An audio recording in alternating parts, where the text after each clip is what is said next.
समाचार सेवा प्रभाग से प्रस्तुत है हमारा साप्ताहिक कार्यक्रम पब्लिक स्पीक।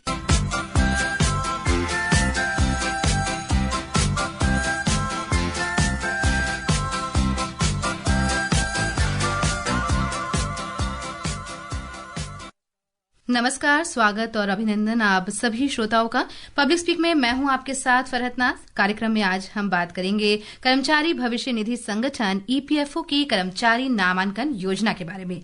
ईपीएफओ के माध्यम से बड़ी संख्या में श्रमिकों को संगठित सामाजिक सुरक्षा के दायरे में लाने की ये एक महत्वपूर्ण पहल है और ये योजना 1 नवंबर 2025 से शुरू हुई थी और 30 अप्रैल 2026 तक लागू रहेगी। इसमें नियोक्ता उन सभी मौजूदा कर्मचारियों का नामांकन कर सकते हैं जो 1 जुलाई 2017 और 31 अक्टूबर 2025 के बीच प्रतिष्ठान में शामिल हुए थे और आज हम इसी विषय पर जानकारी हासिल करेंगे, जिसके लिए स्टूडियो में आज हमने आमंत्रित किया है सीपीएफसी में केंद्रीय भविष्य निधि आयुक्त रमेश कृष्णमूर्ति जी को। आपका कार्यक्रम में बहुत बहुत स्वागत और अभिनंदन। नमस्कार, थैंक यू। श्रोताओं, हमारी फोन लाइन्स खुल चुकी हैं और आप कॉल कर सकते हैं। हमारा नंबर है 011-2331-0481, 011-2371-7117, 011-2371-7106 और 011-2331-4444। और आप व्हाट्सएप नंबर पर भी हमें मैसेज के माध्यम से प्रश्न पूछ सकते हैं। 9289094044 पर आप हमें मैसेज कर सकते हैं। इसके अलावा #AskAIR के साथ एक्स पर भी आप सवाल पोस्ट कर सकते हैं। तो हमें है आपके फोन का इंतजार, लेकिन आइए सबसे पहले कार्यक्रम की शुरुआत कर लेते हैं और कृष्णमूर्ति जी से जानते हैं कि कर्मचारी नामांकन योजना क्या है। देखिए, ये कर्मचारी नामांकन योजना 2025 जो है वो, जैसे कि आपने बताया, 1 नवंबर 2025 से शुरू हो चुका है। इसमें जितने एम्प्लॉयर हैं वो उनको एक चांस दिया गया है वॉलंटरी बेसिस पे। वो आके अपने जितने छूटे हुए, जितने लोग कर्मचारी छूट गए पीएफ के रजिस्ट्रेशन से, उनका नामांकन करके उनका पीएफ काट के उनका पीएफ ईपीएफओ में जमा कर सकते हैं। इसका सबसे बड़ा फायदा यह है कि इन जितने भी नियोक्ता हैं, जितने एम्प्लॉयर हैं, उनको कभी पुराना जो डिक्लेरेशन है उसके लिए पेनल्टी नहीं पे करना पड़ेगा। केवल एक मात्र 100 रुपए का टोकन पेनल्टी है जो कि उनको पे करना है। और इसके अलावा सबसे इम्पोर्टेंट बात ये रहेगा कि उनका जो भी पुराना हिसाब किताब हो उसके बारे में कोई भी पूछताछ नहीं किया जाएगा। तो ये पूरी तरह से एक वॉलंटरी डिस्क्लोजर स्कीम है, जिससे कि एम्प्लॉयर जो है अपना पुराना, अगर किसी का छूट गया हो तो अब से वो पीएफ काटना शुरू कर सकता है और पीएफ जमा करना शुरू कर सकता है। जी, अच्छा, इस योजना में एनरोल करने के लिए किन दस्तावेजों की जरूरत पड़ती है? देखिए, ये जो है पूरा जो कैंपेन है, एम्प्लॉय एनरोलमेंट कैंपेन, जो नामांकन कैंपेन है, ये एम्प्लॉयर को ही रजिस्टर करना होता है। ये हमारे ईपीएफओ के पोर्टल में आके अलग सा एक उसके लॉगिन पे एक अलग टैब है जिसमें कि लिखा हुआ है एम्प्लॉय एनरोलमेंट कैंपेन। तो उसके तहत वो उसमें रजिस्टर करेगा और रजिस्टर करके सबसे इम्पोर्टेंट है उसको एक इलेक्ट्रॉनिक चालान कम रिटर्न के माध्यम से जितने भी छूटे हुए कर्मचारी हैं उनका जो पीएफ जो जितना काटा है उन्होंने एम्प्लॉयर कंट्रीब्यूशन और एम्प्लॉई कंट्रीब्यूशन दोनों जमा करेंगे। इसमें एक और फायदा है एम्प्लॉयर को, वो अगर एम्प्लॉई का डिडक्शन पहले का नहीं कटा है और केवल एम्प्लॉयर अपना शेयर देना चाहता है तो ये भी पॉसिबल है। इसमें ये भी फ्लेक्सिबिलिटी दिया गया है कि आज के दिन से वो अपना जो नामांकन है आज के दिन से भी कर सकता है। पुराना अगर बाई चांस छूट भी गया हो, नहीं करना चाहता, आज से शुरू करना चाहता है तो आज से भी कर सकता है। अगर वो बोलता है कि नहीं, मेरे ये एम्प्लॉय जो है 2022 से ज्वाइन किए हुए हैं, मैं जमा करना चाहता हूं उनका शेयर, तो वो भी जमा कर सकता है। लेकिन ये जरूर ध्यान रहे कि अगर एम्प्लॉई का पैसा उन्होंने काटा है तो वो जमा करना जरूरी है। अगर नहीं काटा हो तो कोई बात नहीं, अभी फिर से काट के जमा करने की जरूरत नहीं है, केवल वो एम्प्लॉयर अपना शेयर जमा कर सकता है। और अब एक प्रश्न ले लेते हैं गुरुग्राम से कमल किशोर जी से। जी कमल जी। हाँ, नमस्कार। नमस्कार। नमस्कार। मैं ये जानना चाहता हूँ, क्या 15,000 से ज्यादा पेमेंट पाने वाले भी पीएफ के दायरे में आएंगे? देखिए, 15,000 जो है वो मैंडेटरी क्लॉज, मतलब कि इनको तो अनिवार्य है कि एम्प्लॉयर जो है वो कवर करे। 15,000 से ऊपर जब वेतन चला जाता है, वेजेस चले जाते हैं, तो ये ऑप्शनल है, वॉलंटरी है। अगर एम्प्लॉई और एम्प्लॉयर दोनों लोग चाहें तो फिर उनका नामांकन भी किया जा सकता है। जी, अच्छा, एक और प्रश्न हमारे पास है। मनोज कुमार जी ने पूछा है कि उनकी कंपनी जो है पीएफ सैलरी से जो है वो काट लेती है कुछ परसेंट, तो 8-9 महीना हो गया है और अभी तक जो है वो ये जमा नहीं किया गया है, तो ऐसे कैसे कर सकते हैं उसको जमा? नहीं, तो ये तो गलत है। ये सीधा सीधा जो है कंप्लीट वायलेशन ऑफ लॉ है। अगर उनका पीएफ काटा गया है और जमा नहीं किया गया है तो इनके अगेंस्ट सख्त कार्रवाई होगी। इनकी जानकारी अगर हमारे नियरेस्ट ईपीएफओ के रीजनल ऑफिस, अगर ये नोएडा में है तो नोएडा के जो ऑफिस में जाके कंप्लेन करें तो इनके एम्प्लॉयर के अगेंस्ट सख्त कार्रवाई की जाएगी। जी, अच्छा, पीएफ नंबर है या फिर नंबर नहीं है, वो कैसे पता चलेगा? ये द्वारका से एक प्रश्न पूछा गया है। देखिए, जितने भी पीएफ का रजिस्ट्रेशन होता है वो आधार के बेसिस पे होता है। ठीक है। तो अगर यूएएन नंबर है, यूनिवर्सल अकाउंट नंबर, तो उनका जो है वो आधार बेस्ड होगा। तो अभी भी जाके वो चेक कर सकते हैं ईपीएफओ के वेबसाइट में। अगर उनको यूएएन मालूम है, अगर एम्प्लॉयर जो है अगर वो पीएफ काटता है तो वो एक रिटर्न फाइल करता है। रिटर्न फाइल करने के बाद ईपीएफओ के तरफ से उसको रेगुलरली एक एसएमएस भी जाता है कि आपका इस महीने में इतना पीएफ कटा है। तो इसी सब माध्यम से पता चलता है। ईपीएफओ में जो एम्प्लॉय पोर्टल है epfo.gov.in या फिर epfindia.gov.in, इसमें जाएं, मेंबर पोर्टल में लॉगिन करें और लॉगिन करने के बाद आपका मेंबर का पासबुक दिखता है। तो पासबुक में सारा विवरण होगा कि कितने पैसे हर माह, कितने पैसे आपके कटे सैलरी से, कितने पैसे एम्प्लॉयर ने अपना हिस्सा जो है भुगतान किया है। ठीक है सर, ये बताइए कि यूनिवर्सल अकाउंट नंबर जिसकी अभी आपने बात करी वो कैसे बनाया जा सकता है? ये आजकल हमने काफी सिंप्लीफाई कर दिया है। हमने ये कहा है कि उमंग जो ऐप है हमारा, भारत सरकार का उमंग ऐप है, उसको डाउनलोड कर लीजिए। उसमें जो फेस ऑथेंटिकेशन है, मतलब कि जो आधार में फेस ऑथेंटिकेशन करके एक नया फीचर दिया गया है, उसमें मोबाइल के अपने कैमरे के द्वारा अपना फेस को रजिस्टर करेंगे जो आधार से लिंक्ड है। और ये अगर इसमें पाया जाएगा कि इस आधार पे पहले कोई यूएएन नहीं दर्ज किया गया है तो तुरंत on the spot face authentication के साथ आधार वेरीफाई हो जाता है और एक यूएएन भी जनरेट हो जाता है उनके लिए। और दिल्ली से अब प्रतीक हमारे साथ जुड़ गए हैं। जी प्रतीक जी। नमस्ते मैडम। नमस्कार मैडम, ये जो अभी कंडीशन चेंज हुई थी कि आप इलनेस के जो पैसे हैं 1 साल के बाद निकाल सकते हैं जी, वो क्या लागू हो गई है या अभी नई कंडीशन लागू, पुरानी कंडीशन से ही हम विड्रॉल कर सकते हैं? जी, अभी तक जो है ये हमारा अक्टूबर 13 के जो सेंट्रल बोर्ड ऑफ ट्रस्टीज का जो मीटिंग हुआ था, जो हमारे माननीय लेबर मंत्री हेड करते हैं, उस बैठक में इसका ये जो प्रस्ताव था ये पारित हुआ था।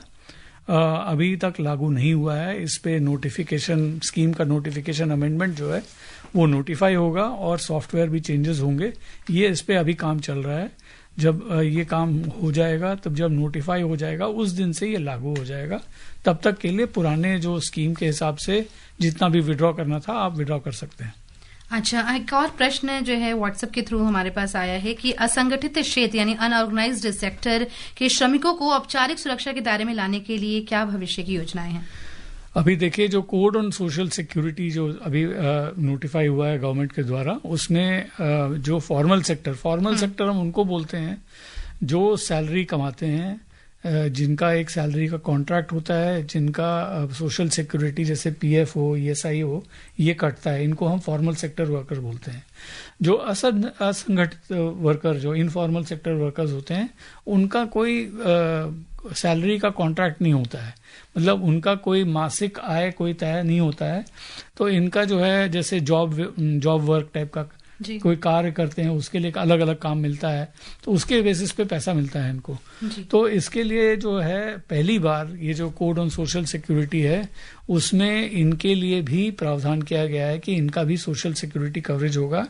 इस पे सरकार जो है इसका स्कीम बना रही है, उसके बाद ये लागू होगा इसका स्कीम। जी अच्छा, कृष्णमूर्ति जी ये बताइए, कर्मचारी नामांकन योजना की हम लोग बात कर रहे हैं, तो क्या इस योजना के तहत जो पुराने बकाए हैं यानी जो एरियर्स हैं वो जमा करने पर कर्मचारी के वेतन से कोई कटौती होगी? जो इसमें मैंने इसीलिए शुरू में कहा था कि ये पूरा वॉलंटरी बेसिस पे है। अगर एम्प्लॉयर चाहता है कि वो एम्प्लॉयर एम्प्लॉई दोनों लोग चाहते हैं कि पुराने टाइम का भी पीएफ कटे और उसका भी जमा हो, तो ये उनके ऊपर डिपेंडेंट है, वो कर सकते हैं। अगर वो चाहते हैं कि नहीं पुराना वाला जो हो गया हिसाब किताब हो गया, उसका कुछ उसको नहीं, उसकी छेड़खानी नहीं करनी है, आज से उसको कवर करना है तो आज से भी कवर कर सकते हैं। जी अच्छा, बहुत सारी जो ऑर्गेनाइजेशंस हैं उसमें अनुबंधित कर्मचारी यानी कॉन्ट्रेक्चुअल्स काम कर रहे हैं और बहुत सारी संस्थाएं ऐसी भी हैं जिनका पीएफ नहीं कटता है, तो ऐसे में क्या करना चाहिए? देखिए, इसका मैं एक चीज बताना चाहूंगा, काफी जगह से ऐसा एक रहता है कि हमारा पीएफ नहीं कट रहा है जी। तो इसका दो कारण है। एक तो है कि जो पीएफ के दायरे में जो आते हैं वो 20 कर्मचारी से ऊपर अगर कोई भी एम्प्लॉयर का होगा तो तभी अनिवार्य है। एक तो ये हो गया। दूसरा ये हो गया कि जितने भी एम्प्लॉयज हैं जिनका जो मासिक वेतन है, वेजेस जो है वो 15,000 से अगर नीचे होंगे तभी ये पीएफ का कटना अनिवार्य है, मैंडेटरी है। इसके ऊपर जितना भी जिसकी कमाई है उनके लिए ऑप्शनल है। अच्छा। मतलब उनके लिए हो सकता है वो पीएफ काटने का जरूरत ना हो, इसको बोलते हैं हम लोग एक्सक्लूडेड एम्प्लॉयज। लेकिन अगर ऐसे सिचुएशन में दोनों एम्प्लॉय और एम्प्लॉयर दोनों कहते हैं कि हाँ पीएफ काटेंगे, हम अग्री हो रहे हैं कि पीएफ कटना चाहिए, तो फिर ये काट के हमारा ईपीएफओ में जमा कर सकते हैं। यानी आपका वेतन अगर 15,000 से नीचे है तो ये कंपलसरी हो जाता है काटना। जी, अब त्रिपुरा से अविनाश जी हमारे साथ जुड़ गए हैं। जी अविनाश जी। जी नमस्कार। नमस्कार जी, मेरा सवाल ये है कि जो 100 रुपए का टोकन हम नामांकन भरने के लिए जो देंगे, ये क्या सिर्फ 1 साल के लिए है या फिर हर साल रेन्यू करना पड़ेगा? नहीं, ये जो है, ये जैसे मैंने कहा कि ये जो है ये प्रथम बार जितने भी छूट गए लोग उनको नामांकन करने का जो है तरीका वो ये है कि हमारे ईपीएफओ के पोर्टल में जाके रजिस्ट्रेशन करें और उसके बाद डिक्लेरेशन करें। उसके साथ साथ एम्प्लॉय जो इलेक्ट्रॉनिक चालान कम रिटर्न है उसमें हर जो छूटा हुआ एम्प्लॉई है उसका विवरण आपको देना होगा, उसका यूएएन क्या है, उसके बाद उसका वेतन कितना था, उसमें पीएफ कितना कटा, और ये आपको जमा करना होगा। ये आप चाहे आज से करें या पिछले 3 महीने से करें, 6 महीने से करें, लेकिन ये एक ही रिटर्न में सारा उसका विवरण जितने भी एम्प्लॉयज का जितने भी पीरियड का आपका पीएफ आपको जमा करना है, इसका आप जमा जब करेंगे तब एंड में आपको 100 रुपये एक बार में एक ही मुश्त में आपको पेमेंट करना होगा। इसके अलावा बार बार 100 रुपये नहीं पे करने हैं। उसके बाद से लेकिन आप ध्यान रहे कि हर महीने आपको ये पीएफ काटना है और ये लगातार आपको फिर कंप्लायंस करना पड़ेगा। मतलब इसका मतलब ये है कि पुराना हिसाब किताब आपने एक बार कर दिया, उसके बाद से हर महीने में जैसे नॉर्मल पीएफ कटता है लोगों का, वैसे नॉर्मल आप काटेंगे, हर महीने में आप रिटर्न भरेंगे। जी कृष्णमूर्ति जी, व्हाट्सएप से अब एक मैसेज आया हमारे पास। सर, मेरा नाम शिवम रावत है और मैं दिल्ली में रहता हूं और एक प्राइवेट कंपनी में काम करते हुए 4 साल से अधिक समय हो गया है, पर कंपनी ने मेरा अभी तक पीएफ चालू नहीं किया है और कई बार बोलने के बाद भी ऐसी स्थिति में मैं क्या करूं?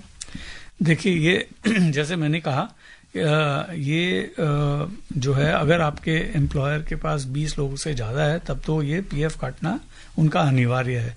अगर उससे कम है तो ये एम्प्लॉयर का डिस्क्रिशन है, उसका वॉलंटरी बेसिस पे वो पीएफ काट भी सकता है और जमा भी कर सकता है। इसके अलावा जैसे मैंने कहा कि अगर वेतन आपका 15,000 से ऊपर है तो तब भी ये वॉलंटरी है, तभी मैंडेटरी नहीं है। तो कानून ये कंपलसरी नहीं करता है कि आपका पीएफ कटना चाहिए, लेकिन जैसे आपने कहा कि आप चाहते हैं कि कटे तो आपका भी हिस्सा 12% कटेगा, एम्प्लॉयर भी 12% देगा। तो ये हम भी कोशिश करते हैं अपने आउटरीच और कैंपेन और सोशल मीडिया के तहत कि पीएफ कटना आपका जो सोशल सिक्योरिटी है आपके रिटायरमेंट के लिए बहुत ही बढ़िया प्रोग्राम है, क्योंकि इसमें हम लास्ट कई सालों से करीब 8.25% का हम इंटरेस्ट देते हैं। इससे आपका जो कंपाउंडिंग इफेक्ट है, जिसमें आप सेविंग्स करते रहेंगे तो जैसे आपकी उम्र बढ़ेगी तो इसका कंपाउंडिंग इफेक्ट, इसका जो हर साल का जो इंटरेस्ट है ये बढ़ता चला जाएगा और आपके रिटायरमेंट के टाइम पे बड़े काम आएगा।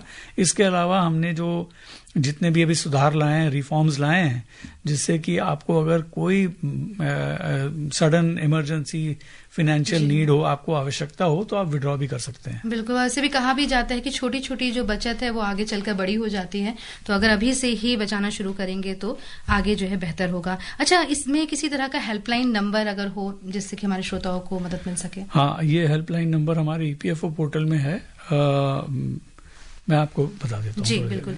और अब आगे बढ़ते हैं, एक और प्रश्न ले लेते हैं कि यदि एक पात्र कर्मचारी योजना अवधि के दौरान नौकरी बदलता है तो वो जो है ट्रांजैक्शन कैसे कर सकता है? तो ये जब भी कोई भी एम्प्लॉई अपना जो एम्प्लॉयमेंट चेंज करता है, एक एम्प्लॉयर से दूसरे एम्प्लॉयर पे जाता है, तो उसके साथ जो रहता है वो है उसका यूएएन नंबर। तो यूएएन नंबर अपने नए एम्प्लॉयर को देगा तो उसका अकाउंट जो है, एक अपने जो पुराना एम्प्लॉयर के साथ जो अकाउंट था उसका सारा पीएफ का खाता नए एम्प्लॉयर के पास ट्रांसफर हो जाएगा। जी अच्छा, क्या इस योजना के तहत किसी कर्मचारी और नियोक्ता को होने वाले आर्थिक लाभ के बारे में आप बता सकते हैं? तो ये आर्थिक लाभ ऐसा है कि ये जैसे मैंने कहा कि एम्प्लॉयर को 12% जो वेतन है उसका 12% उसको देना पड़ता है। सिमिलरली आपका जो है 12% कटता है, तो टोटल करीब 24% आपका जो है वो सेविंग्स में जमा हो जाते हैं। तो ये अगर आप देखेंगे, हमने कैलकुलेट किया था कि कोई अगर किसी एम्प्लॉय का 15,000 का वेतन है तो वो अगर 20 साल में ये जो 24% ये सेव करे तो इसका करीब 14 से 15 लाख का सेविंग्स बनता है। तो ये देखें कि केवल ये छोटी छोटी जो रकम है इससे अगर सेविंग्स करते रहेंगे तो काफी बड़ा रकम सेव हो जाता है। इसमें करीब हमने 8% का इंटरेस्ट रेट लगा के इसको जोड़ा है।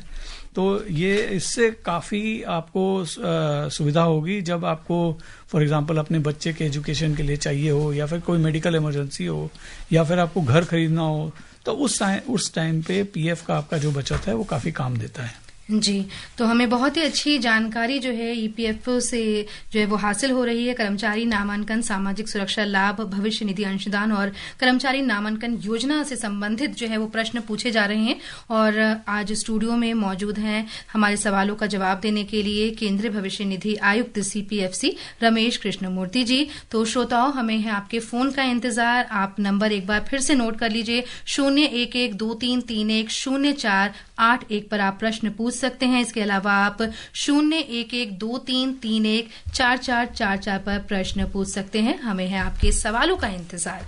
और अब शिमला से राकेश जी हमारे साथ जुड़ गए हैं। जी राकेश जी। जी सर, मेरा एक सवाल ये कि जैसे हमारे जो कर्मचारी है वो अपना नामांकन जो है ऑनलाइन कैसे कर सकते हैं?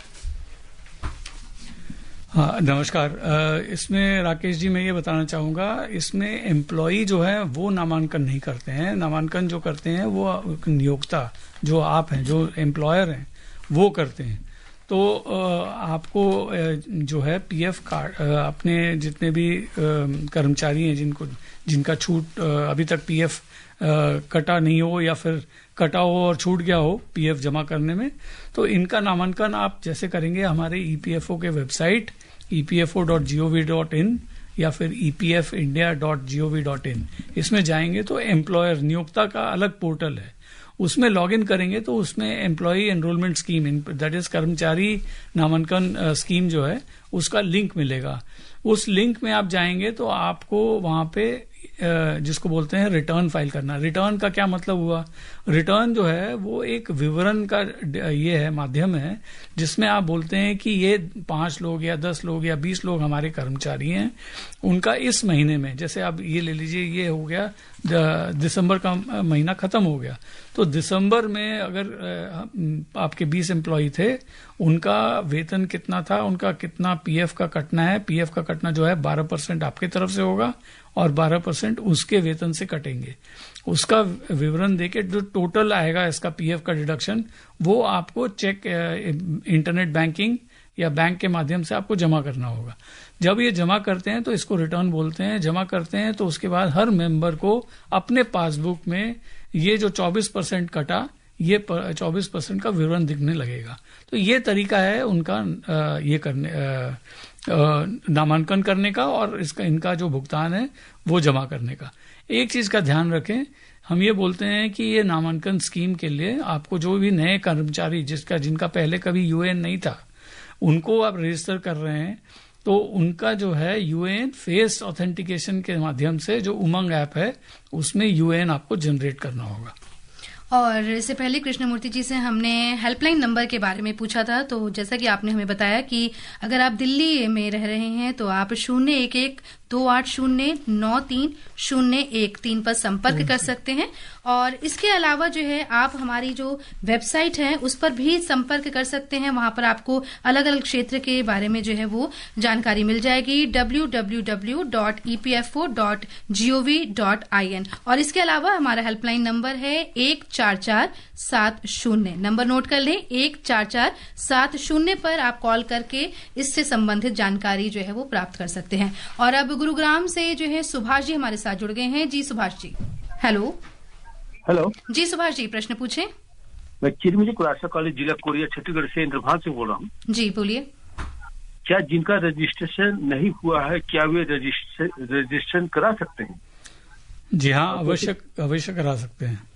जी, इसकी जानकारी जो है वो हमने शुरुआत में ही दे दी थी कि 1 जुलाई 2017 और 31 अक्टूबर 2025 के बीच जो लोग प्रतिष्ठान में शामिल हुए थे वो इसका जो रजिस्ट्रेशन है वो करवा सकते हैं। 30 अप्रैल 2026 जो है वो लास्ट डेट है। और अब हम जानना चाहेंगे कि क्या जो है कंपनी जो है वो अगर पीएफ सैलरी से, आपने शुरुआत में हमने बात करी कि पीएफ सैलरी से बहुत सारे जो संगठन हैं वो पैसे काट लेते हैं, तो ऐसे में जो है वो क्या करना चाहिए? जैसे कोई अगर एम्प्लॉयर हो, कोई कंपनी हो जिन्होंने काट लिया हो पैसा, तो उनको हर महीने का जो वेज मंथ हम बोलते हैं, जैसे दिसंबर का महीने का जो सैलरी है वो आपको 31 दिसंबर के बाद या 31 दिसंबर को आप जमा कर देते हैं उनके बैंक अकाउंट में या उसके हाथ में कैश दे देते हैं। तो इनको 15 जनवरी मतलब 15 तारीख जो है अगले महीने का, उसके पहले के पहले इलेक्ट्रॉनिक चालान कम रिटर्न फाइल करना होता है। वो हमारे वेबसाइट में जाएं, उसको अपना रिटर्न तैयार करें। जैसे मैंने कहा, रिटर्न में हर एम्प्लॉय का जो वेतन का डिटेल्स, उसका कितना पीएफ कटा और कितना जमा करेंगे उसका डिटेल्स, उसका विवरण देना पड़ता है। और ये जमा करने के बाद जितना टोटल पीएफ का डिडक्शन होता है वो इंटरनेट बैंकिंग के थ्रू एम्प्लॉयर जो है पीएफ को जमा कर देता है। अच्छा, क्या मुझे अपने हिस्से का अंशदान देना होगा या फिर नियोक्ता को मेरे हिस्से का अंशदान देना होगा? ये भी एक प्रश्न आया है हमारे पास। जैसा कि मैंने कहा कि इसमें जो मैंडेटरी है वो ये है कि अगर एम्प्लॉयर आज के तारीख से नामांकन शुरू कर रहा है तब तो आज से प्रोस्पेक्टिव मतलब आज के बाद का वो जमा करेगा। लेकिन अगर मान लीजिए कि वो अगस्त 2025 के तारीख से वो जमा करना चाहता है, तो उस केस में ये अनिवार्य है, मैंडेटरी ये है कि एम्प्लॉयर नियोक्ता अपना भुगतान, अपना शेयर जो है वो उसको अवश्य करना होगा। इसके साथ साथ क्योंकि ये डिले हो चुका है, इसमें 4-6 महीने का डिले हो गया है, उसका 7Q का इंटरेस्ट पे करना होगा, लेकिन कोई पेनल्टी नहीं करना होगा।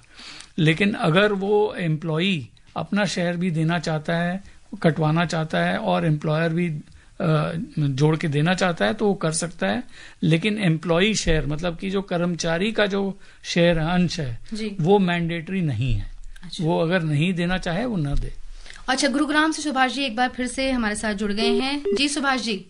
जी नमस्ते मैम। नमस्कार। और सर को नमस्ते। नमस्ते जी सर, मैं ये पूछना चाहता था कि एम्प्लॉयर जो है अगर 12% का जो अपना योगदान करते हैं तो 6 महीने का अंतराल, 6 महीने तक पीएफ सब करता है, ऐसा कोई मतलब पीएफ ऑफिस ऐसा अलाउ करता है या एम्प्लॉयर अलाउ करता है, कंपनी नियुक्त करती है? नहीं जरा बताइएगा। और सर एक चीज और, टीडीएस क्या पीएफ ऑफिस टीडीएस अलाउ करता है क्या एम्प्लॉयर? तो ऐसा तो नहीं अभी तक, जहां तक मैं समझ पा रहा हूँ होता है, लेकिन ऐसा हुआ है, इसलिए शायद आपसे मैं पूछ रहा हूँ।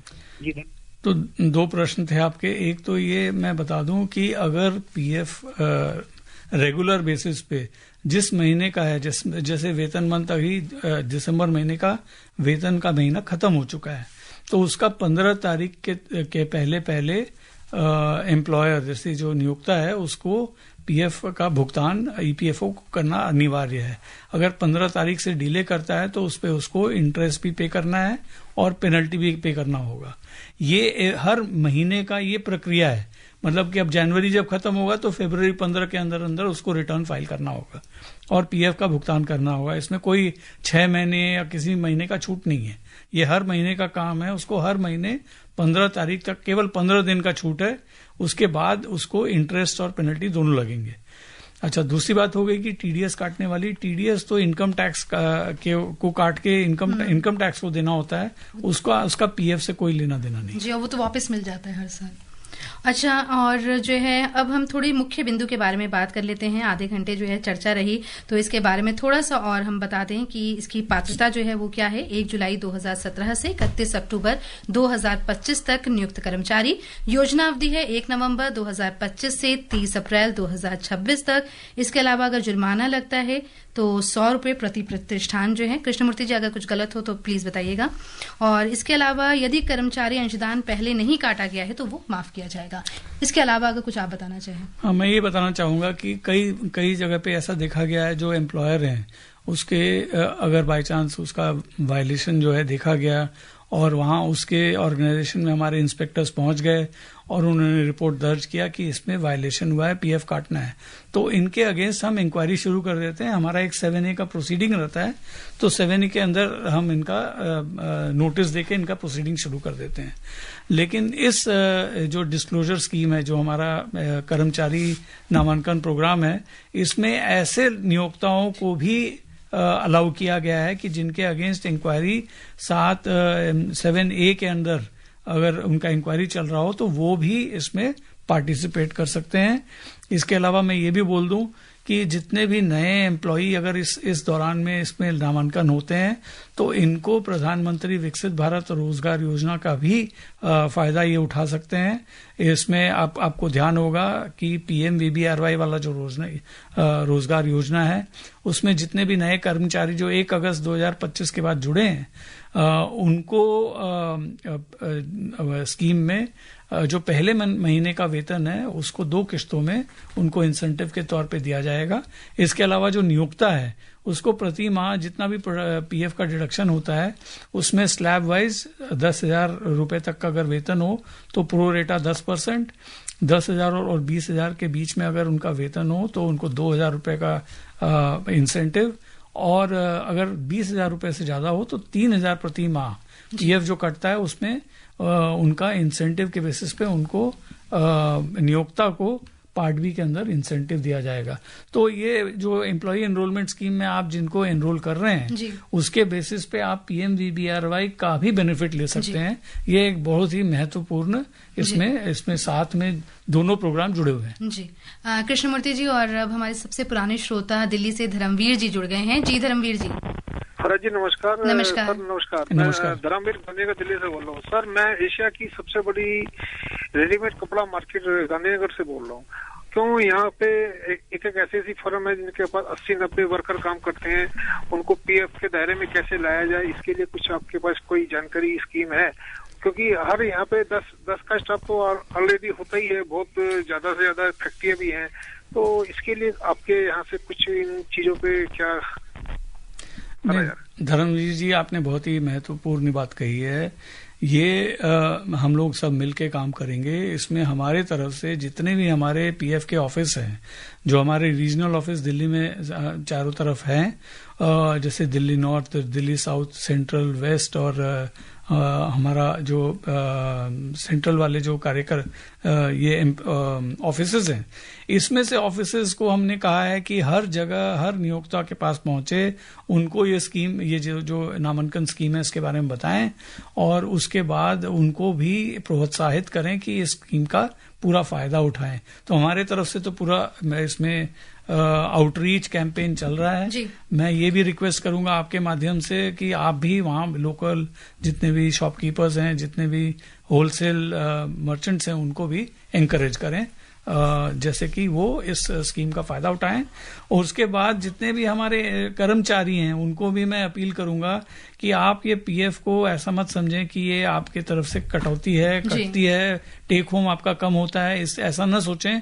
ये सोचें कि आपका रिटायरमेंट आपके फाइनेंशियल नीड्स के लिए, फ्यूचर के लिए ये महत्वपूर्ण बचत का कार्यक्रम है। जी बिल्कुल। और अब वक्त हो चला है आपसे अनुमति लेने का, और हम उम्मीद करते हैं कि आज का ये कार्यक्रम जो होगा आपके लिए लाभकारी होगा और फायदेमंद सिद्ध होगा। रमेश जी, आपका बहुत बहुत स्वागत कार्यक्रम में आने के लिए, कि आपने अपना कीमती समय हमें दिया। नमस्कार, थैंक यू।